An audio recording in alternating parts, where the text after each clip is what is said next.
Okay, welcome back. On this video, we are going to be replacing the radiator on my Mustang, and I'm going to go ahead and kind of walk you through on what we're doing. So let's go ahead and get started. First and most important step to remember when you're doing this is you want to make sure that you're doing this job whenever the radiator is cool. If you've been driving the car, you don't want to do this, you can potentially scald yourself, and in worst case scenario, you could end up in a hospital. So we want to make sure we're doing it when it's cold. Next thing you're going to want to do is you're going to want to check the job you're working on and look for any bracketry that you're going to need to remove, as well as anything that is in the way. For example, this bracket that holds the reservoir on is being covered by the shield, so I removed the shield. One thing holding on was a couple little plastic clips on there, and that was easily removed. Next, I can see that the reservoir bracket needs to come off, as well as I need to undo these two bolts here.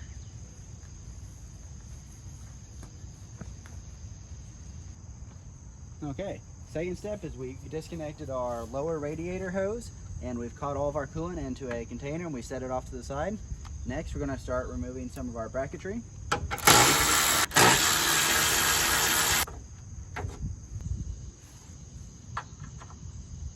It is the infamous 10mm.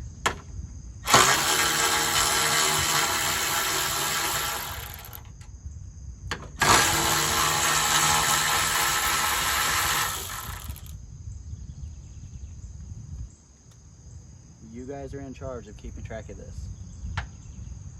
Keep an eye on it.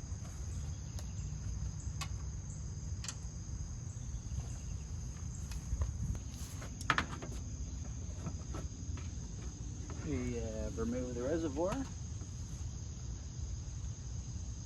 Also, kind of weird, there's not anything that holds the reservoir from the bottom side. That is a surprise to me. Okay, just like I expected, the 10mm is gone. Great job watching it, guys. Let me know where that went. We've got the reservoir out.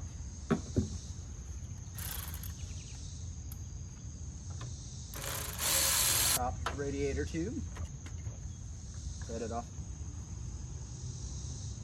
Alright, we've also got our electric fan, which is held on by two bolts right here. So we can go ahead and remove those and just set the fan off, and we should be good to remove the radiator.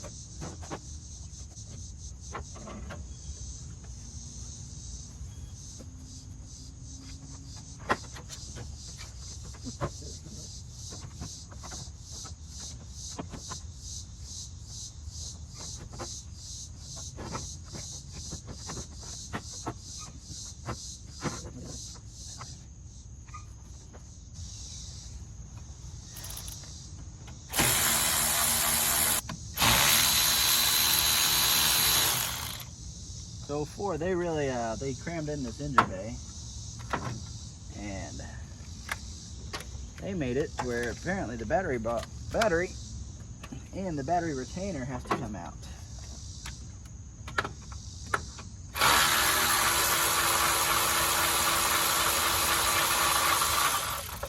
Before your radiator can come out. So that's an awesome system.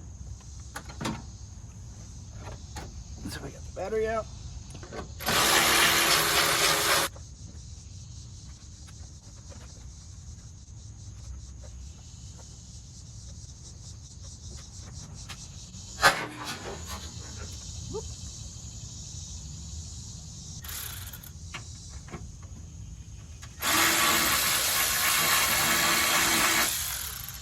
Okay, so we removed our battery and our battery cover. So now, it should just come right on out. Perfect.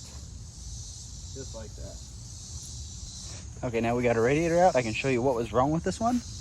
As you can see right there, it has a crack on the plastic because everything is modernized and everything's made out of plastic nowadays. So it split right along that crack, and also, I'll show it to you, starting to crack right there, And it was just starting to crack all along this plastic. And I don't know if it was leaking on this side or not, but it was for sure leaking on this side. And it was pretty easy to see. So we'll get a new radiator in here and we'll be good to go. All right, we got the brand new radiator, and best of my ability to tell, everything is the exact same, except this radiator has these two bungs right here on this side, but I've already looked at them and I did the mouth pressure test. I plug in that hole in that one and no air comes out from anywhere else, so we should be good to try and use this radiator.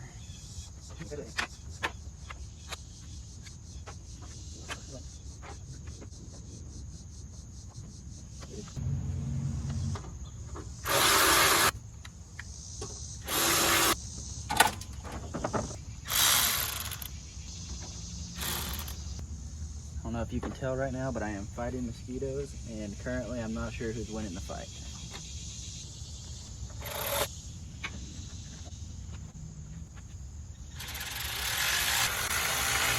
Reservoir cleaned out.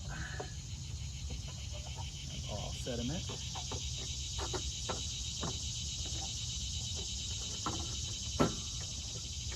Blower hose.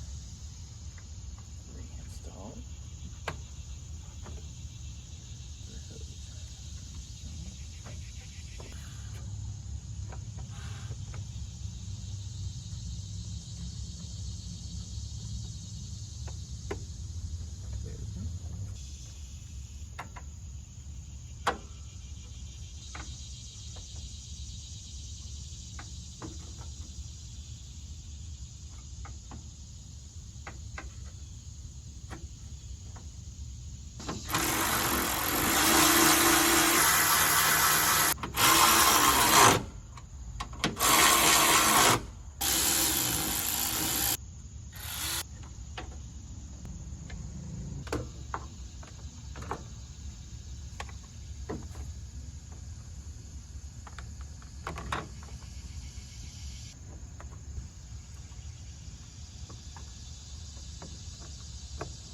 I really need to earn a sponsorship here.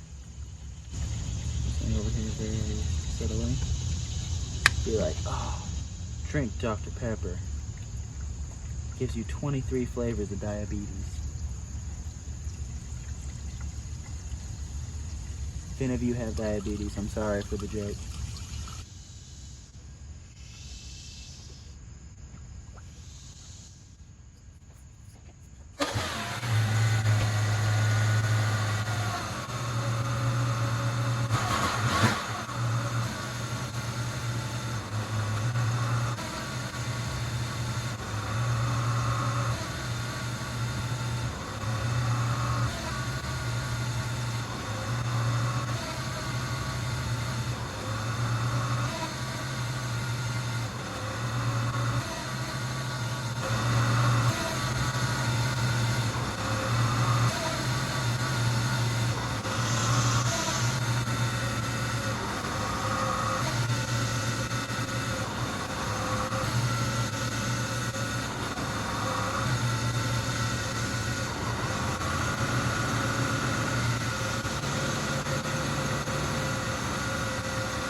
Old radiator cap, new radiator cap. Bam.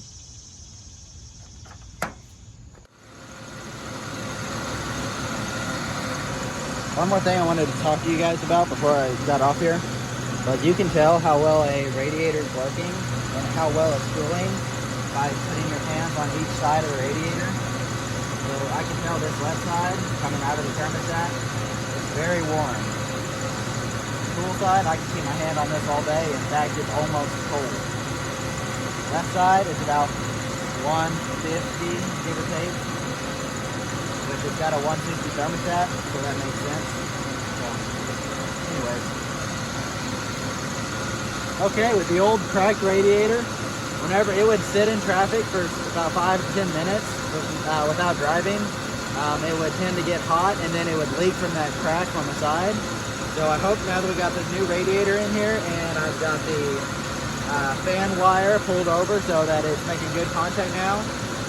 Hopefully it will no longer overheat when it's just sitting here in traffic. So we'll let this sit here for about 5-10 minutes, and if it doesn't overheat, I'm going to call it good. So thanks for watching. I do appreciate it. If you're still here after watching the entire video, go ahead and hit that subscribe button. Have a great day, guys.